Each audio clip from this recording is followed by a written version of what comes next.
اللهم صل على سيدنا محمد وعلى آل سيدنا محمد كما صليت على إبراهيم وعلى آل إبراهيم في العالمين إنك حميد مجيد. قال الله تبارك وتعالى في كلامه المجيد: أعوذ بالله من الشيطان الرجيم. بسم الله الرحمن الرحيم. اقرأ باسم ربك الذي خلق خلق الإنسان من علق اقرأ وربك الأكرم الذي علم بالقلم علم الإنسان ما لم يعلم. الحمدللہ اللہ تبارک و تعالیٰ کے فضل و کرم سے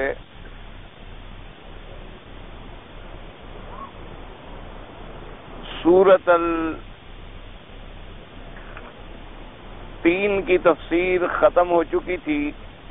اور پھر حج کا موسم اللہ کی رحمت سے شروع ہو گیا، تو آج سورۃ العلق کی تفسیر کے بارے میں کچھ میں عرض کروں گا.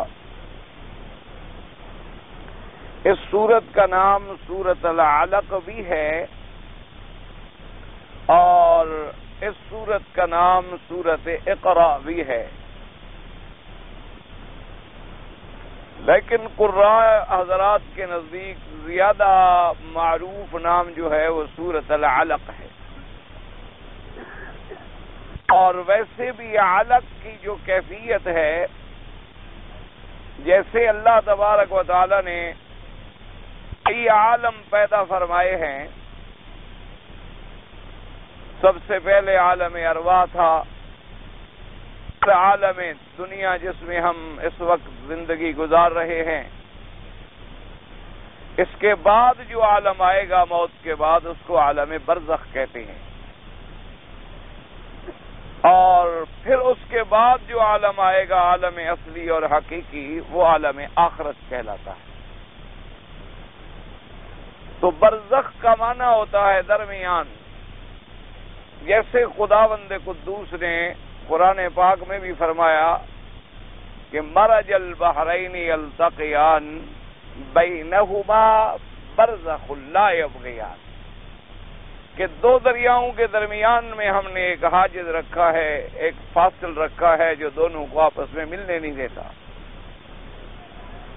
تو جیسے عالم برزخ جو ہے وہ ایک درمیانہ عالم ہے، یعنی ادھر دنیا ہے اور ادھر آخرت ہے اور درمیان میں برزخ ہے. اسی طریقے سے پیدائش انسانی کے جو اطوار ہیں، تو سب سے پہلے اس کی پوزیشن جو ہے وہ یہ ہوتی ہے کہ ایک نطفہ ہے، اور نطفے کے بعد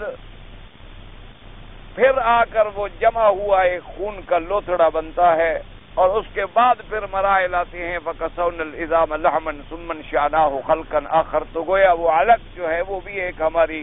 تخلیق انسانی کا درمیانی مرحلہ ہے، جسے آپ برزخ کہہ سکتے ہیں. اس لیے مفسرین کرام رحمت اللہ علیہم ارشاد فرماتے ہیں کہ اس سورت کا نام جو ہے سورۃ العلق. اور یہ بغیر اختلاف کے بات ہے کہ یہ سورت جو ہے سورت مکیہ ہے. جیسے آپ قرآن مقدس کو جب پڑھتے ہیں تو بعض صورتوں سے پہلے لکھا ہوتا ہے سورت مکیہ، اور بعض صورتوں سے پہلے لکھا ہوتا ہے سورت مدنیہ. تو اس کا صحیح اور راجح قول جو ہے وہ یہ ہے مفسرین کرام کے نزدیک کہ جو صورتیں ہجرت سے قبل نازل ہوئی ہیں، چاہے وہ کسی مقام پر اتری ہوں، ان سب کو سور مکیہ کہا جاتا ہے. اور جو حضور صلی اللہ علیہ وسلم کی ہجرت کے بعد اتری ہیں، چاہے وہ کہیں اتری، ان تمام صورتوں کو سور مدنیہ کہا جاتا ہے. یعنی ہجرت کے بعد بعض آیات مبارک ایسے بھی ہیں جو خیبر کے موقع پہ اتری، بعض آیات مبارک ایسے بھی ہیں جو تبوک میں اتری، بعض آیات مبارک ایسی بھی ہیں جو بدر میں اتری، اور بعض آیات مبارک ایسی بھی ہیں جو میدان عرفات میں اتری، اور بعض آیات مبارکہ ایسی بھی ہیں جو مینا میں اتری، اور بعض آیات مبارکہ ایسی بھی ہیں جو اثناء سفر میں گزری، یعنی جب حضور پاک مدینہ منورہ سے، مکہ مکرمہ سے حج کی ادائیگی کے بعد مدینہ منورہ تشریف لے جا رہے تھے تو راستے میں آیات نازل ہوئی۔ اسی طرح حضور صلی اللہ علیہ وسلم جب حدیبیہ کی صلح کے بعد آپ واپس تشریف لے جا رہے تھے تو راستے میں نازل ہوئی انا فتحنا لک فتحا مبینا۔ اسی طرح عرفات میں نازل ہوئی آیات الیوم اکملت لکم دینکم واتممت علیکم نعمتی ورضیت لکم الاسلام دینا۔ لیکن چاہے وہ مکے میں اترے یا چاہے وہ عرفات میں اترے یا مکے کے حدود میں اترے، ان سب سور کو سور مدنیہ کہا جاتا ہے، اس لیے کہ وہ ہجرت کے بعد نازل ہوئی۔ تو گویا کہ آپ یوں سمجھ لیں کہ ہمارے آقا کی زندگی مبارک جو ہے، حیات مبارک جو ہے، اس کو دو حصوں میں آپ تقسیم کر لیں۔ ایک حصہ جو ہے ہمارے آقا کی حیات مبارک کا، وہ حصہ حیات مکی کہلاتا ہے، اور ایک حصہ زندگی مبارک جو ہے وہ حیات مدنی کہلاتا ہے۔ تو اس لیے صورتوں کے آگے لکھ دیا جاتا ہے کہ یہ صورت مکیہ ہے، یعنی ہجرت سے پہلے نازل ہوئی ہے، اور اسی طرح یہ صورت مدنیہ ہے، یعنی ہجرت کے بعد نازل ہوئی۔ تو یہ صورت جو ہے سورۃ العلق یا اقرا باسم ربک الذی خلق، یہ صورت مبارک جو ہے بغیر کسی اختلاف کے یہ سور مکیہ میں ہے، یعنی جو حضور پاک صلی اللہ علیہ وسلم کی مکی زندگی میں نازل ہوئی۔ اسی طرح پر یہ بات بھی یاد رکھیں کہ اس کے شان نزول کے بارے میں بھی جو صحیح احادیث مبارکہ میں ثابت ہے وہ یہ ہے کہ سب سے پہلی وحی جو ہے، سب سے پہلی وحی جو اللہ پاک نے اپنے حبیب حضرت محمد الرسول اللہ صلی اللہ علیہ وعلا آلہ واصحابہ وسلم پر نازل فرمائی وہ یہی 5 آیتیں۔ اور اس بات میں بھی اتفاق ہے، قطعاً کوئی اختلاف نہیں، کہ یہ سورۃ العلق کی 5 آیات جو ہیں یہ غار حرا میں اتری، اور غار حرا جو ہے وہ مکہ مکرمہ میں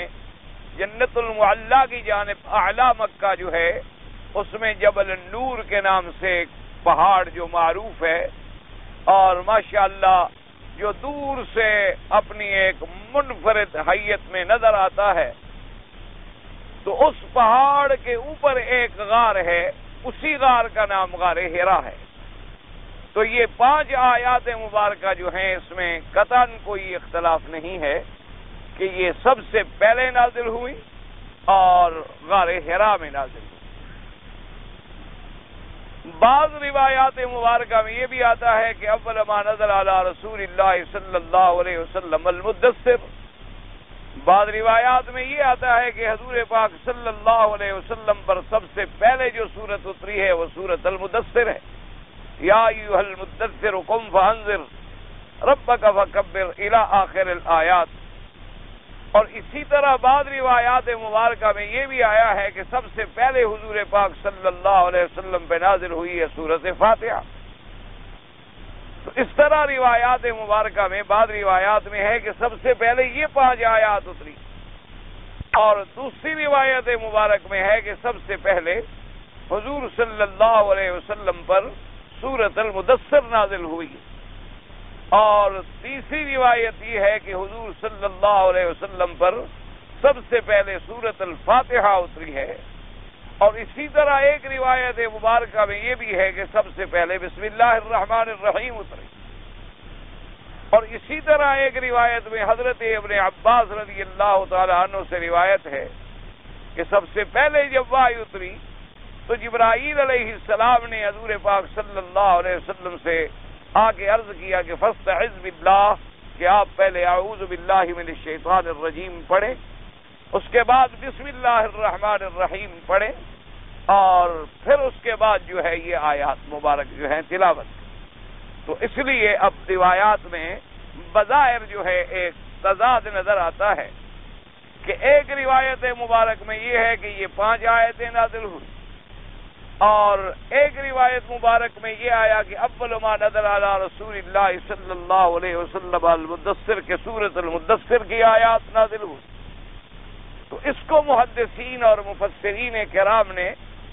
اور ائمہ دین نے، جن کو اللہ نے قرآن اور حدیث کے علوم سے مالا مال فرمایا، اور اللہ نے جن کو قرآن اور حدیث کی فہم عطا فرمائی اور سمجھ عطا فرمائی، انہوں نے اس کو جمع کیا ہے۔ انہوں نے کہا یہ کوئی تضاد نہیں ہے۔ انہوں نے کہا اصل بات یہ ہے کہ سب سے پہلی آیتیں تو یہی ہیں 5 آیت، باعتبار اول ما نزل جو ہے اول سب سے پہلی جو ہے یہ 5 آیتیں ہیں۔ ان کے اترنے کے بعد پھر زمانہ فترت ہے، یعنی پھر وحی آنا بند ہو گیا، اور وحی آنا بند جو ہوا ہے اس کی مدت میں بعض علماء نے مختلف روایات سے 2.5 سال اور بعض علماء نے 3 سال کی مدت لکھی ہے کہ 2.5 سال تک پھر وحی نہیں آئی، یا 3 سال تک پھر وحی نہیں آئی، اور اس کے بعد اول ما نزل یا ایھا المدثر قم فانذر۔ تو لہذا وہ صورت بھی بے اعتبار یعنی زمانہ فترت وحی کے بعد پھر پہلے کیا نازل ہوئی، یا ایھا المدثر۔ تو لہذا بعض روات نے فرما دیا کہ اول ما نزل علی رسول اللہ، کہ سب سے پہلی جو اتری ہیں حضور پاک صلی اللہ علیہ وعلا آلہ وصحابہ وسلم پر، وہ سورۃ المدثر ہے۔ حالانکہ سب سے پہلے یہ 5 آیتیں اتری، لیکن وہ زمانہ فترت وحی کے بعد جو پہلی سورت اتری ہے وہ سورۃ المدثر ہے۔ اور اسی طرح جن علماء نے فرمایا کہ سورۃ فاتحہ پہلے نازل ہوئی ہے، تو اصل بات یہ تھی کہ کامل سورت، مکمل سورت، یعنی الف سے لے کر آخر تک پوری سورت جو ہے وہ سب سے پہلے سورۃ فاتحہ اتری۔ اس لیے بعض روات نے یہ فرما دیا کہ اول ما نزل علی رسول اللہ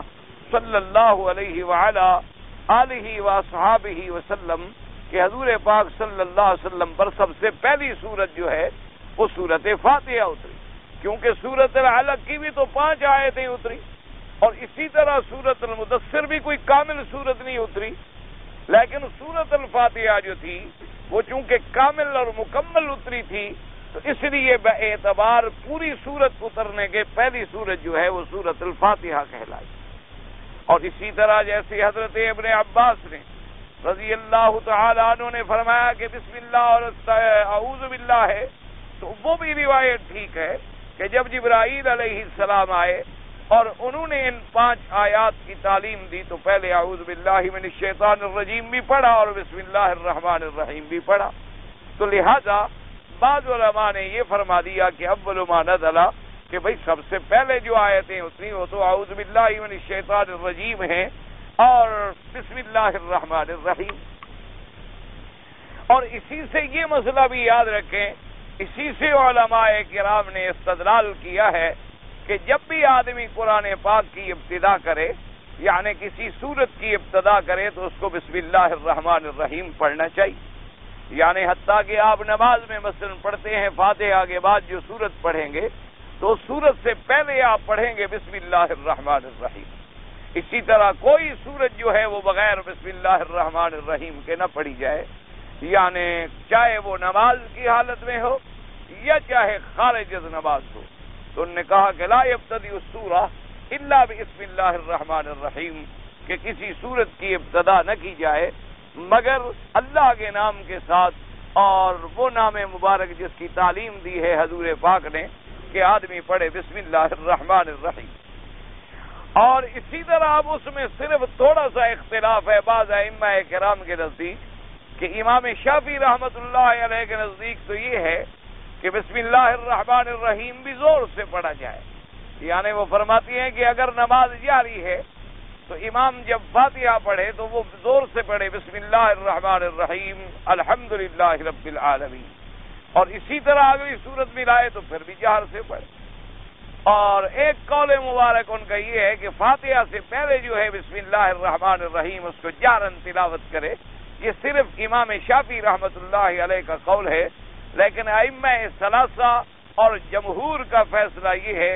کہ بسم اللہ الرحمن الرحیم تو پڑھے گا لیکن سرن پڑھے گا، یعنی اس کو زور سے نہیں پڑھے گا تو وہ ضرور، لیکن اس کو آہستگی سے ادا کرے گا، اور پھر فاتحہ جو ہے اس کو جہرن پڑھے گا،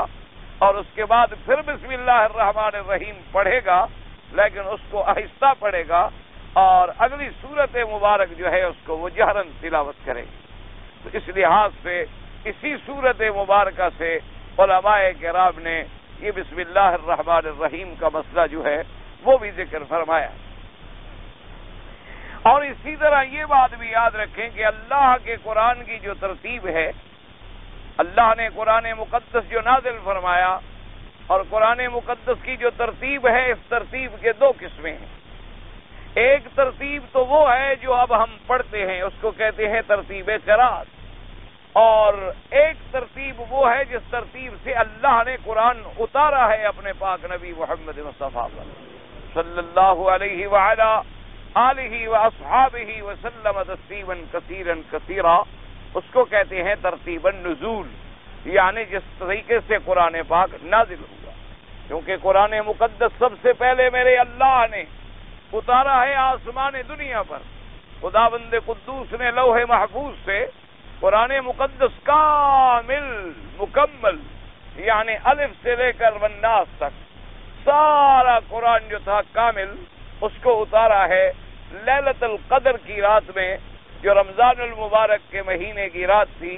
لوح محفوظ سے اتارا ہے اس کو آسمان دنیا میں۔ آسمان دنیا میں ایک جگہ ہے جس کا نام ہے بیت العزہ، عزت کا گھر۔ اللہ تبارک و تعالی نے اپنے کلام پاک کو وہاں اس گھر میں اتارا۔ اس لیے علماء کرام نے لکھا کہ آدمی جتنی اللہ کے قرآن کا ادب کرے گا، جتنی اللہ کے قرآن کا احترام کرے گا، اتنی ہی اللہ تبارک و تعالی قرآن کے سمجھنے کے لیے اس کے سینوں کو کھول دیں گے۔ اور آدمی جتنی قرآن مقدس سے بے اعتنائی برتے گا یا قرآن مقدس کا ادب نہیں کرے گا، اتنی ہی وہ علوم قرآن کو سمجھنے سے محروم ہو جائے گا۔ لیکن افسوس یہ ہے، بدقسمتی یہ ہے ہماری، کہ آج کل لوگ جو ہیں وہ دو حصوں میں بٹ گئے ہیں۔ بعض لوگ تو قرآن پاک کا اتنا احترام کرتے ہیں، آنکھوں پہ رکھتے ہیں، سر پہ رکھتے ہیں، چوم لیتے ہیں اور غلاف چڑھاتے ہیں اور بڑی بڑی اونچی جگہوں پہ رکھتے ہیں، اور خدا نخواستہ کبھی گر جائے تو خیراتیں اور صدقات کرتے ہیں اور سمجھتے ہیں کہ بہت بڑا ہم سے جرم ہو گیا ہے۔ اور دوسری طرف ہمارے کچھ بھائی ایسے ہیں جو قرآن کو ایک عام کتاب سمجھتے ہیں، یہاں مرضی آئی پڑھا، جہاں مرضی آئی رکھ دیا، مرضی آئی تو سرانہ بنا کے سو گئے، اور مرضی آ گئی نعوذ باللہ تو جوتا بھی وہیں رکھ دیا اور قرآن بھی سامنے رکھ دیا۔ تو یہ دونوں طرف جو ہے دراصل آدمی اللہ پاک رحمت فرمائے افراط اور تفریط میں پڑ گئے۔ جو ہمارے حضرات چومتے ہیں وہ بھی حد سے نکل چکے ہیں۔ اگر قرآن کا چومنا ادب میں شامل ہوتا تو سب سے پہلے چومنے والے حضرت محمد مصطفیٰ صلی اللہ علیہ وعلا آلہ وسلم، کیونکہ ہمارا ایمان ہے کہ حضور پاک سے بڑا ادب والا نہ دنیا میں پیدا ہوا ہے نہ پیدا ہوگا۔ حضور پاک صلی اللہ علیہ وسلم سے قرآن کی عظمت کرنے والا، قرآن پاک کے پڑھنے پڑھانے سمجھنے سمجھانے والا حضور کے مقابلے پہ دنیا میں کوئی پیدا نہیں، اور نہ قیامت تک کوئی پیدا ہو۔ تو اگر قرآن کا چومنا ادب میں شامل ہوتا تو سب سے پہلے حضور اسے بوسہ دیتے، خلفائے راشدین اسے بوسہ دیتے، اہل بیت رسول صلی اللہ علیہ وسلم بوسہ دیتے، اور حضور صلی اللہ علیہ وسلم سے یہ بھی منقول ہوتا، کیونکہ یہ بات چھپی تو نہیں رہ سکتی۔ جیسے آج آپ اگر تلاوت کریں اور تلاوت سے پہلے چومتے ہیں، بوسہ دیتے ہیں، تو ساتھ بیٹھے ہوئے سب دیکھ رہے ہو۔ اگر حضور پاک صلی اللہ علیہ وسلم سے یہ بات ثابت ہوتی تو کبھی نہ چھپ سکتی۔ البتہ کوئی یہ کہہ سکتا ہے کہ جی حضور کے زمانے میں تو قرآن جمع ہی نہیں ہوا تھا، حضور صلی اللہ علیہ وسلم کے زمانے میں تو قرآن پاک اس طرح کتاب کی شکل میں نہیں آیا۔ لیکن یہ بات جہاں تک درست بھی ہو، لیکن قرآن لکھا تو جاتا تھا۔ حضور صلی اللہ علیہ وسلم قرآن لکھنے کا حکم دیتے تھے، اور حضور صلی اللہ علیہ وسلم کے کاتب تھے جو باقاعدگی سے قرآن پاک کو ضبط تحریر میں لاتے تھے۔ پورا قرآن نہ بھی ہو تو ایک سورت، دو سورتیں، آیات تو لکھی ہوئی موجود تھی، ان کو چومنا ثابت ہو جاتا. اور پھر سیدنا عثمان رضی اللہ تعالی عنہ کے زمانے میں قرآن مکمل ہو گیا، یعنی قرآن کو جمع کر دیا گیا اور قرآن مابین الدفتین آ گیا، اور پورے عالم میں حضرت عثمان رضی اللہ تعالی عنہ نے اسی قرآن کے نسخے بھجوا دیے. تو اس کے بعد حضرت عثمان، حضرت علی، حضرت حسن، حضرت حسین، حضرت معاویہ رضی اللہ علیہم اجمعین، اور اسی طرح میرے آقا کے لاکھوں صحابہ، تو کسی سے یہ آداب شامل ہوتے. اصل قرآن کے آداب کیا ہیں؟ یاد رکھو کہ آدمی قرآن پاک کو پاک ہونے کی حالت میں تلاوت کرے، یعنی آدمی جنابت سے بھی پاک ہو، اور کوشش کرے کہ آدمی باوضو، بغیر وضو کے بھی قرآن پاک کو نہ چھوئے. اور اسی طرح قرآن پاک کے آداب میں یہ ہے کہ قرآن پاک جب آپ پڑھیں تو پورے غور سے، فکر سے اور تدبر سے پڑھیں، یعنی اس کو سمجھنے کی کوشش کریں. اگر ترجمہ نہ بھی آتا ہو، قرآن پاک کو دیکھ کر غور کر کے پڑھنا جو ہے وہ بھی اللہ کی بہت بڑی رحمت ہوتی. اور تیسرا آداب قرآن یہ ہے کہ جہاں قرآن پاک میں رحمت کی آیتیں آئیں وہاں اللہ سے رحمت کا سوال کریں کہ یا الہ العالمین، جیسے تو نے اپنے پہلے بندوں پہ رحمتیں فرمائی، ہم پر بھی رحمتیں نازل فرما. اور اگر قرآن مقدس میں کچھ عذاب کی آیتیں آئیں، جیسے پہلی قوموں پر عذاب ہوا ہے، تو وہاں آدمی اللہ کے عذاب سے پناہ مانگے کہ یا الہ العالمین، پہلی قوموں پر جو عذاب آئے ہیں ہمیں نجات عطا فرما. اور یہ بھی آداب قرآن کے اندر شامل ہے کہ آدمی ایسے انداز میں پڑھے کہ اگر اکیلا بیٹھا ہے تو جیسے چاہے پڑھ سکتا ہے، لیکن اگر اور لوگ بیٹھے ہوں تو اتنا زور سے نہ پڑھے کہ کسی دوسرے کی عبادت میں خلل آئے. اور اسی طرح یہ بھی قرآن پاک کے آداب میں شامل ہے کہ قرآن پاک کو جب پڑھے تو ٹھہر ٹھہر کے پڑھے، آیت آیت پڑھے. قرآن پاک کو اس انداز میں نہ پڑھے کہ جیسے بالوں پر اس طرح چلاتا ہے نائی اور بال کٹتے چلے جاتے ہیں، ایسے حروف جو ہیں وہ کٹتے چلے جائیں اور پتہ ہی نہ چلے کہ ہم کیا پڑھ رہے ہیں. نہیں، اس کے لیے حکم ہے ورتل القرآن ترتیلا، قرآن پاک کو سنوار سنوار کے پڑھیں، بنا بنا کے پڑھیں. یعنی آپ تیزی سے بغیر آداب کا لحاظ کیے ہوئے اگر 2 پارے پڑھ لیں، لیکن بنا بنا کے آداب سے 1 پاؤ پڑھیں تو وہ زیادہ بہتر ہے، تاکہ اس میں آپ غلطی نہ کریں. اس میں اوقاف کا آپ خیال کریں کہ جہاں وقف ہے وہاں وقف کریں، جہاں مد آئی ہے وہاں مد ادا کریں. اسی طریقے سے جہاں نہیں ٹھہرنا ہے وہاں نہ ٹھہریں. اسی طریقے سے جہاں سکتا ہے وہاں سکتا کریں. اسی طریقے سے یہ بھی آداب میں شامل ہے کہ اگر آیات سجدہ آ جائیں اور کوئی وقت مانا نہ کرنے والا ہو تو آپ اسی وقت سجدہ تلاوت جو ہے وہ ادا کریں. اور سجدہ تلاوت کے لیے نہ تو کھڑے ہونا ہے اور نہ آپ نے رکوع میں جانا ہے، بلکہ آپ بیٹھ جائیں گے اور اسی بیٹھی ہوئی حالت میں سجدہ کر لیں گے. اور سجدہ تلاوت کے اندر مختلف دعائیں بھی ثابت ہیں، اگر آدمی کو اللہ توفیق دے تو ان کو بھی یاد کر. جیسے کہ بعض روایات میں ہے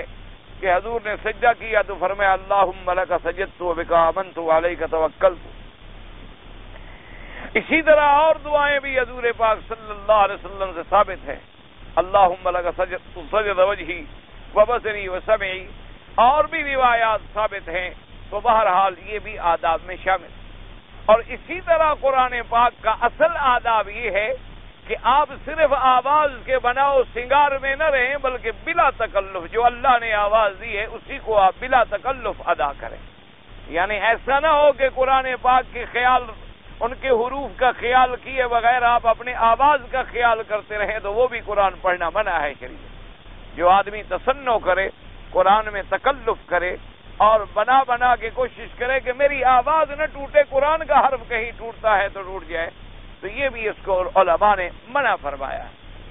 اس طرح بہرحال اور سب سے بڑا ادب قرآن کا کیا ہے کہ جب آپ قرآن پڑھیں تو جو قرآن مقدس میں حکم ہیں ان پر عمل کرنے کی کوشش کریں. اصل تربیت یہ تھی. آج مشکل یہ ہے کہ ہم نے حروف پر بھی بڑا زور دیا ہے اور علمی تحقیقوں میں بھی بڑے پڑ گئے، صرفی تحقیقوں میں بھی پڑ گئے، نحوی تحقیقوں میں بھی پڑ گئے. بڑی بڑی کتابیں لکھ ڈالی گئیں اور قرآن کے ایک ایک حرف پہ بحث ہوئی، ایک ایک جملے پر بحثیں ہوئیں اور مقالات لکھے گئے اور کتابیں لکھی گئیں، گو یہ بہت بڑی خدمت ہے۔ اللہ تبارک و تعالی ان لوگوں کی جنہوں نے قرآن پاک کی کسی انداز میں بھی خدمت کی ہے قبول فرمائیں۔ لیکن اصل جو بات تھی قرآن کا جو پیغام تھا، قرآن ایک دستور تھا عالم کے لیے، قرآن پاک ایک منشور تھا پوری دنیا کے لیے، پوری کائنات کے لیے، قرآن پاک ایک پیغام تھا، قرآن پاک ایک درس حیات تھا، قرآن پاک اس لیے آیا تھا کہ کچلے ہوں کو اوپر اٹھا دے، غریبوں کا سر بلند کر دے اور غیروں کی غلامی سے چھڑا کے انہیں اللہ کی غلامی میں لے آئے۔ قرآن پاک کا جو اصل دعوت تھی، اصل سبق تھا، افسوس ہے کہ وہ ہم بھول گئے، ہم تحقیقات میں تو زیادہ الجھ گئے۔ آپ دیکھیں کہ صحابہ رضوان اللہ علیہم اجمعین نے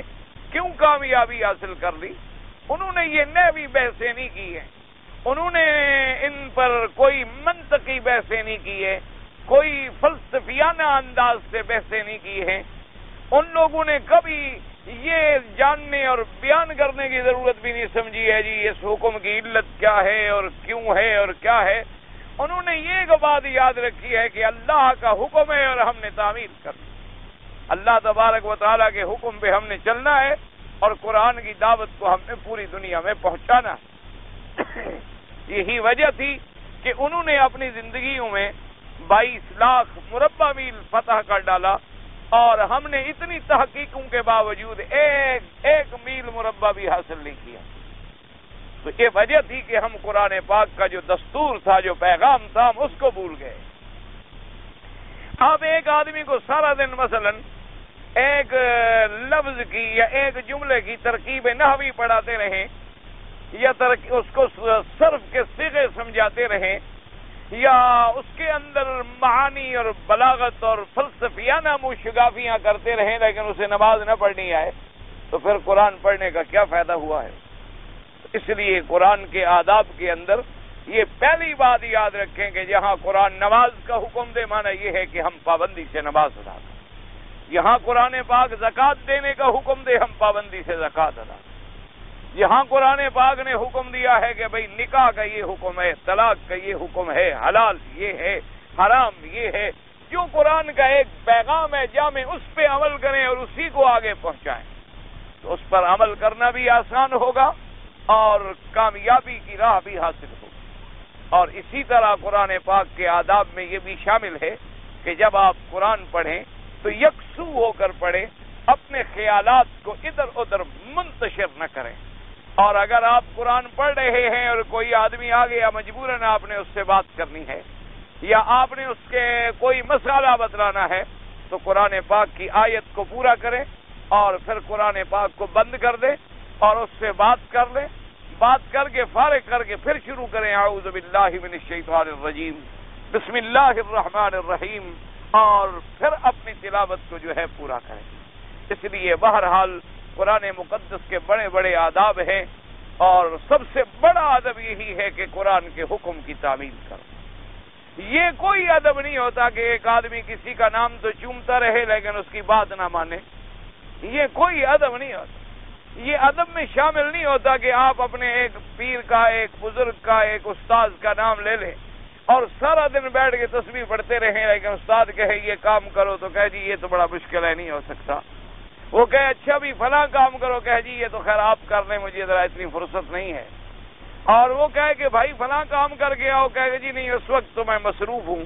اور کہے جی فلاں کام کرنا ہے کہ جی اب تو میرے سونے کا وقت آ گیا ہے، ویسے میں آپ کا نام تو حضرت روزانہ 10,000 دفعہ تسبیح پہ پڑھتا ہوں۔ تو ایسا استاد پکڑ کے منہ میں مارے گا، وہ کہے گا تمہارے 10,000 دفعہ پڑھنے کا مجھے کیا فائدہ ہے؟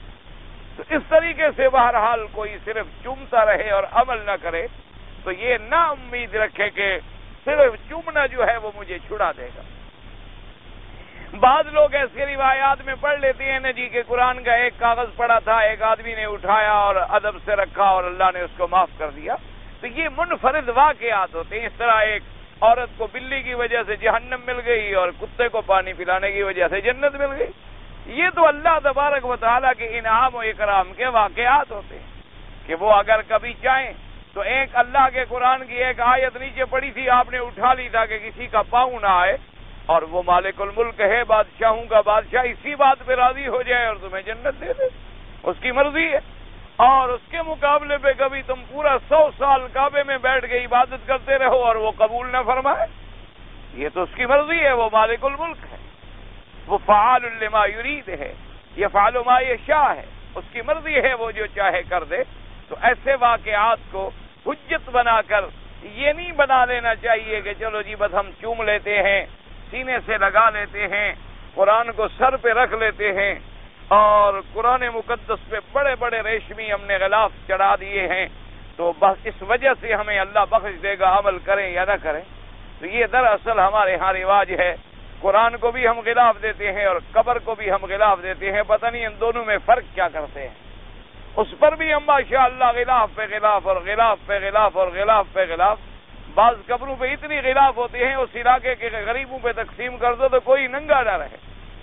کوئی مسکین نہ رہے اور کوئی بغیر کپڑے کے نہ رہے،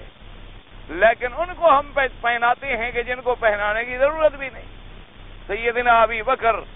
رضی اللہ تعالی عنہ سے بڑا پیر کوئی ہو سکتا ہے؟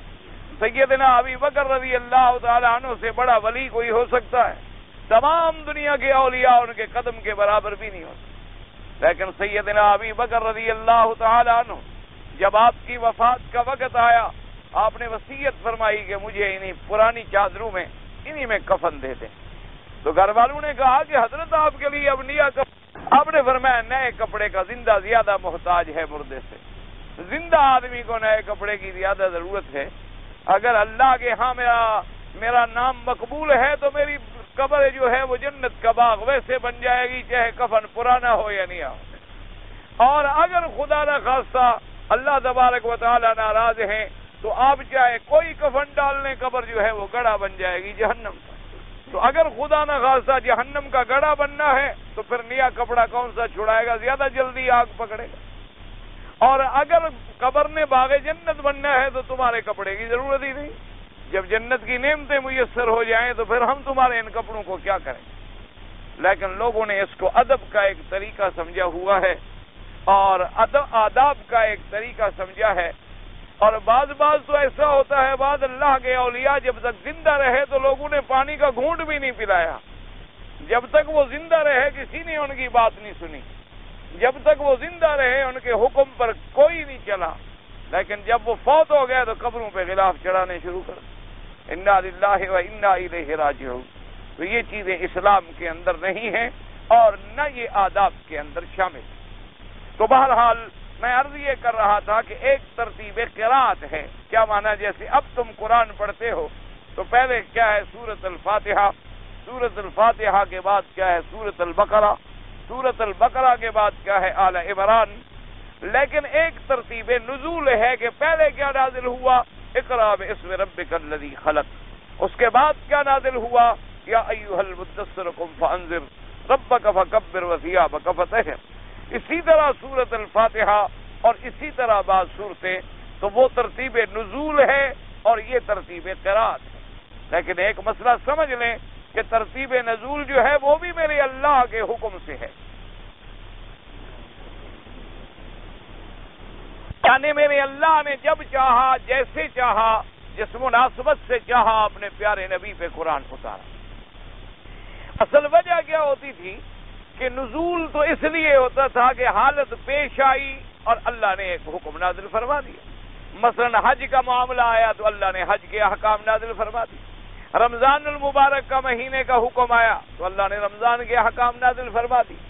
پھر رمضان کے اندر کچھ لوگوں سے غلطیاں ہوئیں تو پھر اللہ نے اور آیات اتار کے ان کے لیے رحمت کا راستہ کھول دیا۔ وَأُحِلَّ لَكُمْ لَيْلَةُ الصِّيَامِ أُحِلَّ لَكُمْ، نا قرآن مقدس میں پہلے عورتوں کا ملنا اپنی بیوی کا رات کو بھی منع تھا، پھر اللہ نے حلال کر دیا۔ تو اس طرح بہرحال جیسے یسألونک عن المحیض، حیض کی عورتوں کے بارے میں پوچھا گیا تو قرآن نازل ہو، اسی طرح یسألونک عن الروح، روح کے بارے میں پوچھا گیا قرآن نازل ہو گیا۔ اسی طریقے سے یسألونک عن الاہلہ، چاند کے بارے میں پوچھا گیا، اللہ نے قرآن نازل فرما دیا۔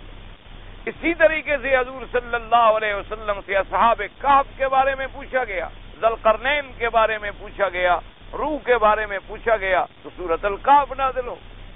اسی طریقے سے سیدنا عیسیٰ علیہ السلام کے بارے میں سوال ہوئے تو اللہ تبارک و تعالی نے قصہ بی بی مریم پورا قرآن میں ذکر فرما دیا، اذکر فی الکتاب مریم اذ انتبذت من اہلہا مکانا شرقیا۔ اسی طریقے سے یہودیوں نے کچھ اعتراض کیے، اللہ نے قرآن نازل فرما دیا۔ اسی طریقے سے صحابہ نے اپنی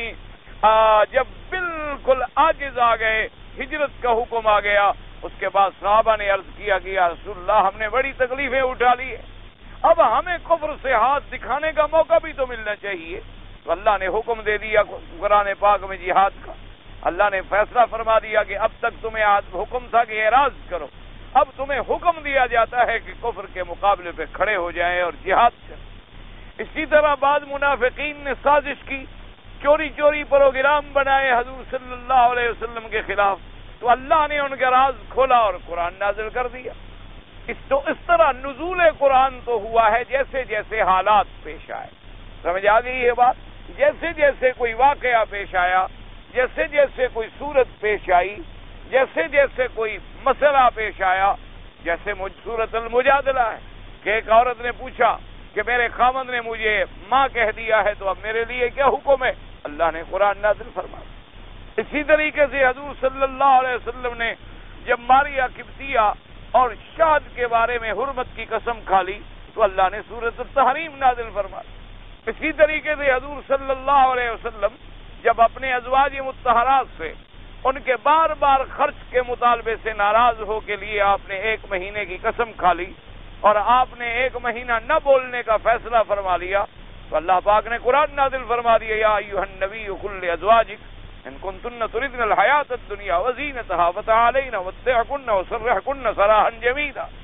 وان کنتن تردن اللہ ورسولہ والدار الآخرہ فإن اللہ اعد للمحسنات منکن اجرا عظیما۔ اللہ نے قرآن نازل فرما دیا کہ میرے مدنی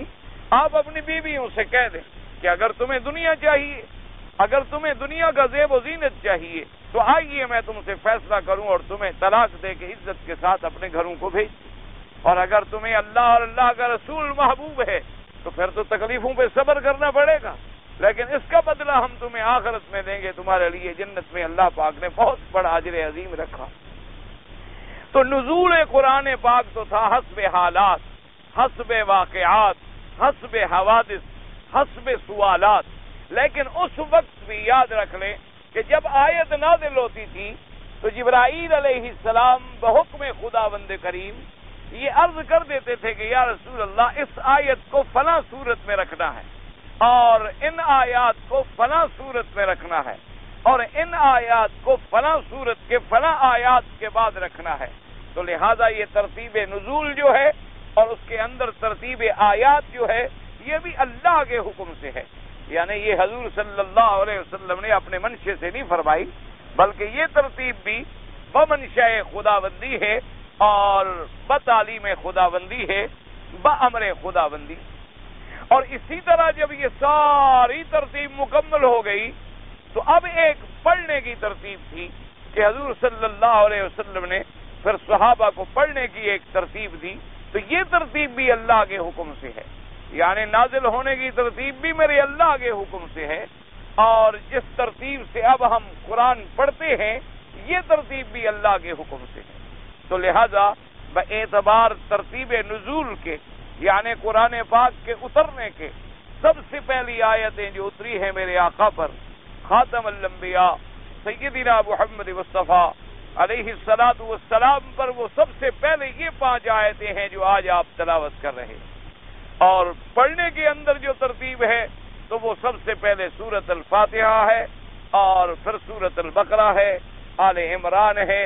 سورۃ النساء ہے، سورۃ مائدہ ہے، سورۃ انعام ہے، انفال ہے، براءہ ہے، اسی ترتیب سے۔ تو یہ دونوں ترتیبات جو ہیں یہ دونوں اللہ کے حکم سے ہیں، اللہ کے فرمان سے ہیں، اور اللہ کے حکم سے حضور پاک صلی اللہ علیہ وعلی آلہ واصحابہ وسلم تسلیما کثیرا کثیرا نے ہمیں تعلیم دی۔ اور یہ سورت مبارک جو اتری ہے تو کہاں اتری ہے؟ جیسے میں نے عرض کیا تھا کہ غار حرا میں، غار ہیرا جو ہے وہ جبل نور جو ہے پہاڑ مکے کا بڑا معروف پہاڑ ہے، بڑا مشہور پہاڑ ہے، اور ماشاءاللہ خدا کی قدرت ہے، اللہ نے اس کو ایک ایسی عجیب سی چوٹی دی ہے کہ وہ اس طرح کا تقریباً میرے خیال میں ارد گرد میں اور کوئی پہاڑ ایسا نہیں۔ اسی طرح یہ دو پہاڑ ہیں جن کو اللہ نے یہ شرف بخشا ہے، ایک تو یہ جبل النور میں غار حرا ہے جہاں سب سے پہلے قرآن اترا اور جہاں جبریل علیہ السلام آئے اور اللہ کی وحی لے کے آئے، اور اسی طرح ایک دوسرا پہاڑ جو ہے وہ جبل ثور ہے، اس کے اندر بھی وہ غار مبارک ہے جہاں میرے آقا نے ہجرت کی رات میں 3 راتیں آپ نے قیام فرمایا، اور سیدنا ابی بکر رضی اللہ تعالی عنہ بھی آپ کے ساتھ تھے، اور سیدنا ابی بکر رضی اللہ تعالی عنہ کے بیٹے اور آپ کے خادم جو آپ کو خبریں پہنچاتے اور دودھ پہنچاتے اور ضروریات پہنچاتے، تو اس کو غار ثور کہتے ہیں اور اس کو غار حرا کہتے ہیں۔ اور یہ ان دونوں غاروں کو شرف ملا ہے کہ وہاں بھی اللہ کا قرآن اترا اور جبریل آیا، اور غار ثور میں بھی قرآن اترا، غار ثور کے اندر بھی قرآن اترا کہ جب حضرت سیدنا ابی بکر رضی اللہ تعالی عنہ گھبرائے کہ کہیں کافر دیکھ لیں اور میرے آقا کو تکلیف نہ پہنچائیں، تو اسی وقت اللہ نے وحی نازل فرما دی کہ آپ اپنے ساتھی کو تسلی دے دیں اور بتلا دیں، اذ یقول لصاحبہ لا تحزن ان اللہ معنا۔ اللہ تبارک و تعالی یعنی وہاں بھی وحی نازل ہوئی اور وہاں بھی وحی نازل ہوئی، یعنی وہاں بھی جبریل علیہ السلام آئے اور یہاں بھی جبریل علیہ السلام آئے۔ لیکن ان تمام چیزوں کے باوجود آج تک یہ بات ہمیں کتابوں میں نہیں ملی کہ کسی صحابی نے وہاں جا کر پھر نفلیں پڑھی ہوں، یا کسی صحابی نے وہاں جا کر کوئی خاص عبادت سر انجام دی ہو، یہ بات نہیں ملتی۔ ان کے شرف کے اندر کسی کو کوئی شبہ نہیں ہے، لیکن ہمارے لوگوں نے جو رواج بنا رکھے ہیں کہ اس پہاڑ پہ چڑھتے ہیں تو فوٹو کھنچواتے ہیں اور وہاں جاتے ہیں تو فوٹو کھنچواتے ہیں اور عجیب عجیب حرکتیں کرتے ہیں، وہاں جتنے درخت ہیں ان سب کے ساتھ کپڑے باندھتے ہیں اور اپنے پیغام لکھ کر دے آتے ہیں کہ درخت پڑھے گا اور ہمارا کام کرے گا انشاءاللہ بعد میں،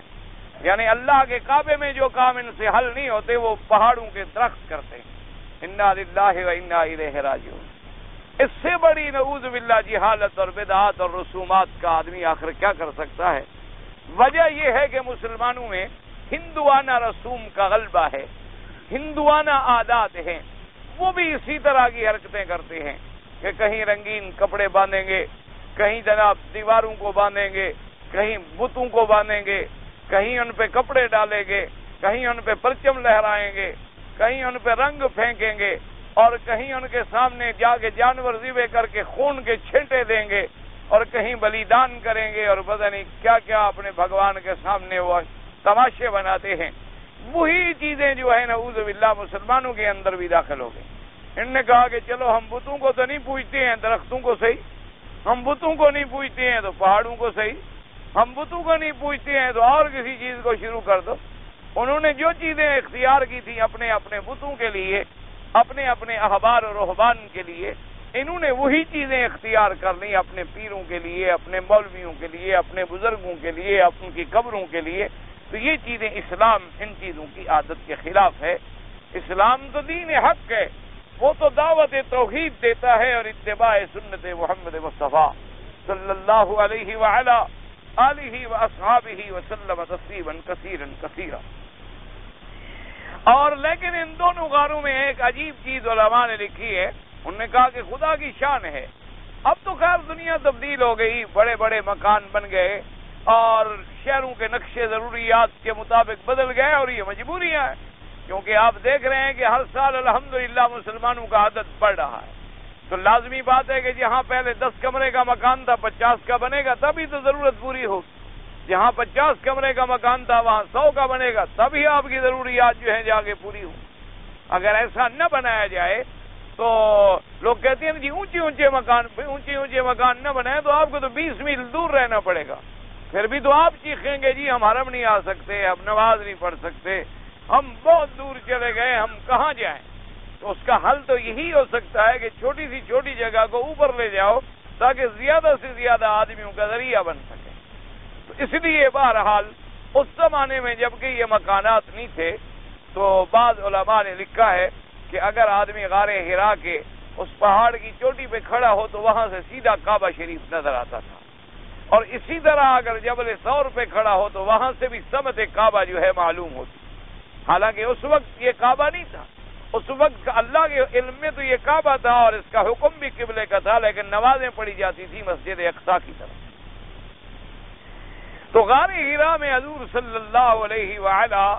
آلہ واصحابہ وسلم کے بارے میں جو صحیح روایات میں ہمیں ملتا ہے، سیدہ عائشہ صدیقہ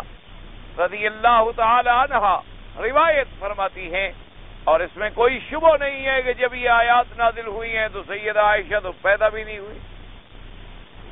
اور لیکن روایت کا معنی یہ ہوتا ہے کہ جب بعد میں بی بی صاحبہ کو حضور پاک سے ان واقعات کو سننے کا موقع ملا، ان واقعات کا علم ہوا، تو انہوں نے پھر یہ واقعہ روایت میں بیان فرمایا ہے کہ حضور صلی اللہ علیہ وسلم قرآن پاک کے اترنے سے پہلے آپ خواب دیکھا کرتے تھے، اور بی بی صاحبہ فرماتی ہیں کہ وہ خواب اتنے سچے ہوتے تھے، چونکہ نبی کا خواب تو ویسے سچا ہے، اللہ کے انبیاء کے خواب جو ہیں وہ بالکل حق ہوتے ہیں اور وحی کا درجے میں ہوتے ہیں۔ تو بی بی عائشہ فرماتی ہیں کہ حضور جو خواب دیکھتے تھے وہ خواب اتنے واضح ہوتے تھے، اتنے کھلے ہوتے تھے، اتنے سچے ہوتے تھے کہ صبح کو جو رات میں دیکھا تھا وہ صبح کو سامنے آ جاتا تھا، یعنی کسی تعبیر دینے کی ضرورت بھی نہیں پڑتی تھی، یعنی ایسا کھلا ہوا خواب، ایسا واضح خواب، ایسا سچا خواب ہوتا تھا کہ فلق الصبح، بی بی صاحبہ فرماتی ہیں کہ جیسے سورج نکلتا ہے اور ہر آدمی دیکھ لیتا ہے سورج، یا جیسے ابھی چاند مثلاً آسمان میں موجود ہے اور ہر آدمی دیکھ سکتا ہے کہ چاند ہے، اسی طرح حضور کے خواب مبارک جو تھے وہ بڑے واضح ہوتے تھے، جو رات کو دیکھا وہ صبح نظر آ گیا۔ اور اسی طرح سیدہ عائشہ صدیقہ رضی اللہ تعالی عنہ فرماتی ہیں کان یتعبد فی غار حرا، حضور صلی اللہ علیہ وآلہ آلہ واصحابہ وسلم آپ غار حرا میں اللہ کی عبادت فرمایا کرتے تھے۔ آپ جاتے تھے غار حرا میں اور کئی دن تک حضور صلی اللہ علیہ وسلم اس غار میں رہتے، اور جب آپ کو پھر ضرورت پیش آتی اپنے کھانے کے لیے، اپنے پینے کے لیے، تو آپ واپس تشریف لے آتے سیدہ خدیجہ رضی اللہ تعالی عنہا کی خدمت میں، کیونکہ حضور صلی اللہ علیہ وسلم کا نکاح مبارک ہو چکا تھا، آپ کی شادی مبارک جو ہے آپ کی عمر اس وقت 25 سال تھی جب نکاح ہوا ہے حضور پاک صلی اللہ علیہ وسلم کا سیدہ خدیجہ رضی اللہ تعالی عنہا، اور نزول وحی کا زمانہ ہے جب میرے آقا کی عمر مبارک 40 سال کے قریب ہو گئی، تو لہذا آپ کی شادی ہو چکی تھی، سیدہ خدیجہ کے گھر میں تشریف لے آتے اور اپنی بیوی کے حقوق ادا فرمانے کے بعد پھر آپ تیاری فرما لیتے، اور بی بی صاحبہ آپ کے لیے زیادہ سفر جو ہے مہیا کر لیتی، کو پانی کا مشکیزہ تیار کر لیا، کچھ ستو بنا دیے، کوئی اور ضروریات کی چیزیں جو تھیں وہ آپ کو ساتھ دے دیں، آپ لیتے اور پھر آپ غار حرا میں تشریف لے جاتے۔ اسی طرح روایات مبارکہ میں یہ بات بھی ثابت ہے کہ آپ یعنی کم سے کم تو ہوتا تھا نا، کبھی 2 دن، کبھی 4 دن، کبھی 6 دن، لیکن زیادہ سے زیادہ غار حرا میں حضور پاک نے 1 مہینہ گزارا، اور ایک روایت مبارکہ میں آتا ہے کہ وہ مہینہ بھی رمضان المبارک کا مہینہ تھا، تو آپ کا پورا مہینہ مبارک جو ہے اول سے آخر تک وہ سارا غار حرا میں گزرا۔ اب سوال یہ پیدا ہوتا ہے کہ بخاری اور مسلم کے یہ الفاظ ہیں کہ حضور صلی اللہ علیہ وسلم کان یتعبد فی غار حرا، کہ غار حرا میں جا کر حضور صلی اللہ علیہ وسلم عبادت فرماتے تھے، تو اس عبادت سے کیا مراد ہے؟ وہ کون سی عبادت تھی جو حضور صلی اللہ علیہ وسلم فرماتے تھے؟ کیونکہ ابھی آپ کو نبوت نہیں ملی، ابھی آپ پہ قرآن پاک نازل نہیں ہوا، ابھی شریعت کے احکام نازل نہیں ہوئے، تو آخر وہ کون سی عبادت تھی؟ تو بعض علماء کرام نے اس میں 2 قول لکھے ہیں۔ ایک قول مبارک تو یہ ہے، اتنے میں آپ ضرور شروع پڑھ لیا کریں۔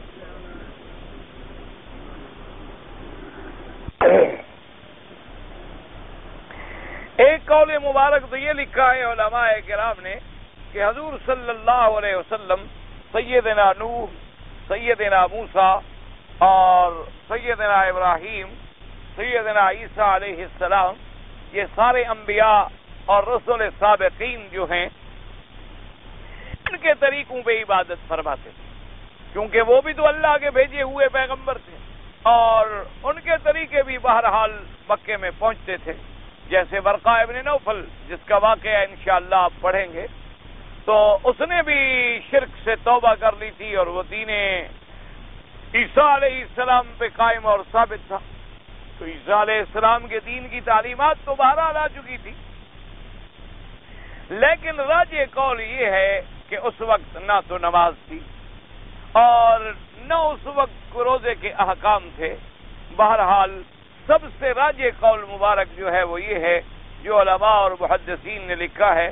کہ اس عبادت کا مقصد یہ تھا کہ انقطاع عن الخلق، کے لوگوں سے حضور علیحدہ ہو جاتے، لوگوں سے حضور علیحدہ ہو جاتے اور کٹ جاتے، اور غار میں علیحدہ بیٹھ کے اپنے اللہ کی طرف اپنا فکر، اپنا خیال، اپنے ہر چیز جو ہے وہ اپنے خالق کی طرف کر لیتے تھے، اور اسی کی یاد میں اتنے اوقات اور اتنا وقت جو ہے گزار لیتے. کیونکہ قاعدہ ہے کہ تنہائی میں بیٹھنا جو ہے، تنہا ہو کے بیٹھنا اور اللہ کے اعلیٰ اور اللہ کی نعمتوں میں فکر کرنا، یہ کوئی تھوڑی عبادت تو نہیں. جیسے کہ حضور پاک صلی اللہ علیہ وسلم پہ آیت نازل ہوئی مومنین کی صفات مبارک میں کہ مومن کون ہوتے ہیں، اللہ نے فرمایا الذین یذکرون اللہ قیاما وقعودا، جو کھڑے ہیں تو اللہ کے ذکر میں ہیں اور بیٹھے ہیں تو اللہ کے ذکر میں، یعنی ان کا کھڑا ہونا بھی اللہ کے لیے ہوتا ہے اور بیٹھنا بھی اللہ کے لیے ہوتا ہے. اب دیکھیں ایک تاجر تجارت کرتا ہے، لیکن وہ ساتھ یہ نیت کر لے کہ میں سود نہیں کھاؤں گا، میں ربا نہیں لوں گا، میں ناجائز نفع کر کے لوگوں کو نقصان نہیں پہنچاؤں گا، میں ٹھیک تول کے دوں گا اور ٹھیک تول کے لوں گا، اور کوئی آدمی آئے گا تو میں اس کو اسلام کے مطابق تجارت کا گور بتلاؤں گا، تو وہی تجارت بھی ہوتی رہے گی اور تجارت عبادت بن جائے گی. یعنی وہی تجارت بھی کرتا رہے گا اور تجارت کرنا جو ہے اس کا وہ عبادت بن جائے. اسی طریقے سے ایک ملازم ہے، اس کی ڈیوٹی ہے، وہ کہتا ہے بھی میں اپنی ڈیوٹی 8 گھنٹے ڈیوٹی کی تنخواہ لیتا ہوں،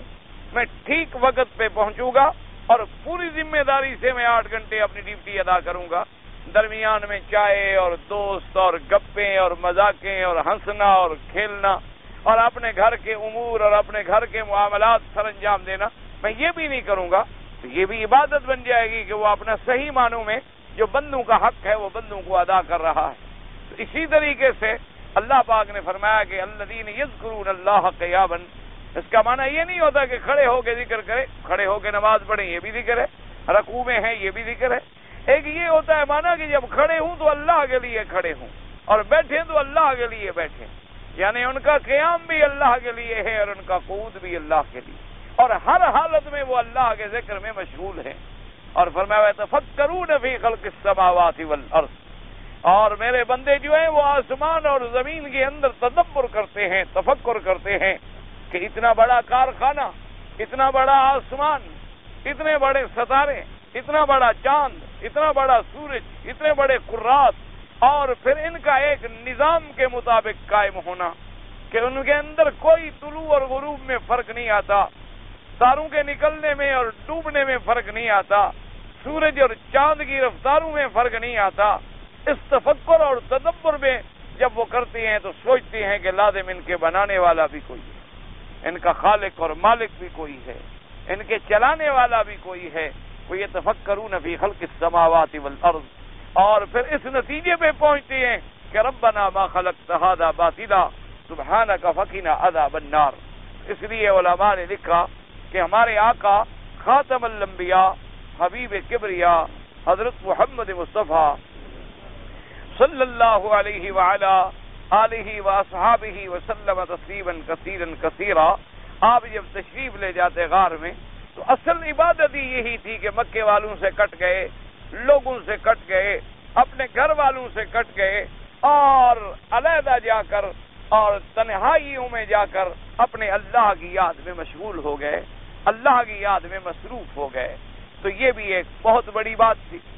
اور اسی لیے علماء نے لکھا ہے کہ جب تک انسان کو اس کے ماحول سے علیحدہ نہ کرو اس کی اصلاح بڑی مشکل ہوتی. انہوں نے لکھا ہے کہ جب تک ایک آدمی اپنے ماحول میں ہے، یعنی اپنے گھریلو ماحول میں ہے، احباب کے ماحول میں ہے، اپنے شہر کے اندر اس کے احباب ہیں، دوست ہیں، اس کی زندگی کا ایک روٹین بنا ہوا ہے، جب تک اس کو علیحدہ نہ کاٹ لو، اس کو علیحدہ نہ کر دو، اس وقت تک اس کی اصلاح ہونی جو ہے وہ بڑی مشکل ہوتی۔ جب آپ اس کو ماحول سے علیحدہ کر لیتے ہیں کہ اب اس کو دوست نہیں مل رہے، اب اس کو اپنے احباب نظر نہیں آ رہے، اب اس کے لیے گھریلو کوئی پابندیاں نہیں ہیں، اوقات فارغ ہیں، اور آپ نے پھر اس کو ایسے ماحول میں ڈال دیا کہ لوگ نماز پڑھ رہے ہیں، لوگ اللہ کی یاد میں مشغول ہیں، لوگ تہجد پڑھ رہے ہیں، تو لازماً اس پر بھی اثر ہوتا ہے اور اس کے اندر بھی پھر ایک تبدیلی کا رنگ اور سما پیدا ہوتا ہے۔ اسی لیے جیسے ہمارے اردو کے محاورات میں بھی ایک بڑی مشہور بات ہے کہ جی خربوزے کو دیکھ کے خربوزہ رنگ پکڑتا ہے، حالانکہ اب خربوزے کو نہ دیکھتا ہے نہ اس کو رنگ چڑھاتا ہے۔ مقصود یہ ایک محاورہ ہوتا ہے کہ بھئی ایک دوسرے کا رنگ جو ہے وہ ضرور اثر کرتا ہے۔ اسی لیے جیسے کہ محاورات میں ہے کہ جی اگر گورے کو کالے کے ساتھ بٹھا دے، رنگ نہ بدلے، عادت تو بدل جائے، بہرحال رنگ تو نہ بدلے گا لیکن عادات کا اثر جو ہے وہ آ جائے گا۔ تو بہرحال کیونکہ اس زمانے میں مکہ مکرمہ کے اندر بت پرستی کا دورہ تھا، مکے کے اندر شرک اور کفر کا دورہ تھا، یعنی ظالموں نے اللہ کے کعبے کے اندر بھی بت رکھے ہوئے اور کعبے کے ارد گرد بھی بت رکھے ہوئے، اور مقام ابراہیم اور زمزم اور صفا اور مروہ اور ہر جگہ بڑے بڑے بت کھڑے کیے ہوئے۔ اسی طرح مکہ اور طائف کے رستوں میں بھی بت کھڑے کیے ہوئے تھے، اور اسی طرح اور بھی علاقوں میں مختلف، اور جتنے بڑے بڑے قبیلے تھے ہر قبیلے کا خدا بھی اپنا تھا، یعنی بنو ثقیف ہیں تو ان کا اپنا خدا ہے، اور اسی طرح قریش ہیں تو ان کا اپنا خدا ہے، اسی طرح بنو زہرہ ہیں، بنو وائل ہیں، بنو کلاب ہیں، اور بڑے بڑے قبائل تھے عرب کے، تو سب قبائل کے اپنے، کوئی لات کو مانتا ہے، کوئی منات کو مانتا ہے، کوئی عزا کو مانتا ہے، کوئی حبل کو مانتا ہے۔ اسی طرح پہلے لوگ جیسے تھے کوئی یغوث، یعوق اور نصر کو مانتے تھے، تو جتنے بڑے بڑے قبائل تھے اتنے بڑے بڑے خدا تھے۔ جیسے مسلمانوں نے اللہ معاف فرمائے، دعا کریں اللہ ہمیں اور تمام مسلمانوں کو ہدایت دے، جیسے ہمارے ہاں بھی ماشاءاللہ ہر علاقے میں اللہ کی رحمت سے ایک روضہ ہے، ایک مزار ہے، ہر علاقے والوں کا اپنا اپنا ماشاءاللہ کاروبار چلتا ہے ٹھیک ٹھاک، اللہ تبارک و تعالی رحمت فرمائے۔ اور انہوں نے بھی کام تقسیم کیے ہوئے تھے، انہوں نے بھی کام تقسیم کیے ہوئے ہیں۔ کہتے ہیں بیٹا لینا ہو تو پھر حضرت چشتی کی مزار پہ جاؤ، اکبر کو وہاں سے ملا تھا، یعنی اتنا بڑا بددین، اتنا بڑا جس نے اللہ کے مقابلے پہ دین اکبری بنا ڈالا، اس کی مثال دینا کوئی عقل کی بات بھی ہے؟ یعنی جو آدمی اللہ کے قرآن کے خلاف ایک دین بنا ڈالے، جس کے نزدیک ہندو دھرم اور ید مت اور بدھ مت اور ہندو مت اور اسلام یہ سب ایک ملغوبہ بن گئے تھے،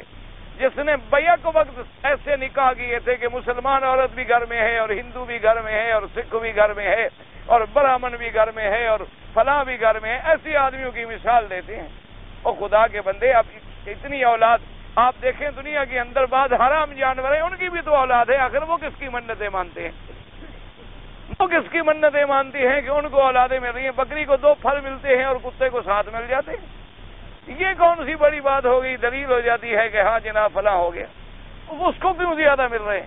اسی سے آپ اندازہ لگا لیں۔ اب دیکھیں مکڑی کتنی بڑھ جاتی ہے، ایک مکڑی سے کتنی مکڑیاں پیدا ہوتی ہیں جو لوگوں کے فصلوں کو برباد اور تباہ کر ڈالتی، ایک کیڑے اور مکوڑے سے کتنی پیدا ہوتی۔ دریاؤں کی مچھلیوں نے کون سی اندر قبر ڈھونڈی ہوئی ہے کہ وہاں جا کے منتیں مانتی ہیں اور پھر پیدا ہوتی۔ یہ ساری باتیں جو ہیں بلا وجہ ایک رسوم ہیں اور شرک ہیں اور تخیلات ہیں۔ اس لیے میرے آقا خاتم الانبیاء اس ماحول سے کٹ جاتے تھے اور علیحدہ غار میں تشریف لے جاتے تھے۔ ان کے دل پہ بارے گراں گزرتا تھا کہ یہ کیسی قوم ہے جو اللہ کا گھر بھی بناتی ہے اور سجدہ حبل کو کرتی ہے، جو اللہ کا گھر بھی بناتی ہے اور لات اور منات اور عزا کے چکروں میں پڑی ہوئی، جو صفا مروہ بھی دوڑتی ہے اور بتوں کو بھی چومتی ہے، جو اپنے آپ کو ملت ابراہیمی کا وارث بھی کہتی ہے اور 360 بت بھی اندر رکھے ہوئے ہیں، اور جہاں اپنے خدا رکھے ہوئے تھے وہاں بی مریم کا بھی بت اندر رکھا ہوا، وہاں سیدنا ابراہیم الخلیل علیہ السلام کا بھی بت بنا لیا، حضرت اسماعیل علیہ السلام کا بھی بت بنا لیا تھا۔ اب جیسے دنیا میں آپ دیکھیں نعوذ باللہ ملکوں میں ایسے لوگ بھی ہیں جنہوں نے تصویریں بنائی ہیں حضرت محمد مصطفیٰ، انا للہ و انا الیہ راجعون۔ اسی طرح حضور کے براق کی تصویر بنائی ہے، مسلمانوں میں بکتی ہے کہ نہیں بکتی؟ براق کی تصویر آپ کے ملک میں بکتی ہے؟ جس براق پہ حضور معراج پہ گئے تھے بکتی ہے کہ نہیں بکتی؟ نہ آپ ایمان سے کہیں خدا کے کعبے میں بیٹھے ہیں، جب حضور معراج پہ تشریف لے گئے تو کیمرہ لے کر آپ کے ملک کا کون سا کیمرہ مین وہاں موجود تھا جس نے فوٹو کھینچا تھا؟ کہ جبریل علیہ السلام فوٹو کھینچ کے دے گئے تھے کہ براق کا فوٹو یاد رکھ لو تمہیں چومنے کے لیے کوئی موقع مل جائے؟ ایسے فوٹو بھی آپ نے دیکھے ہوں گے کہ حضور کی نعلین مبارک ہے اور اندر قرآن لکھا ہوا، یعنی اندازہ کریں کہ حضور کی نعلین مبارک کا تصور دینے کے بعد اندر سورۃ یاسین لکھ دو۔ اللہ تبارک و تعالیٰ سے دعا کریں اللہ مسلمانوں کو ہدایت۔ اللہم صلی علی سیدنا محمد وعلی آل سیدنا محمد وبارک وسلم۔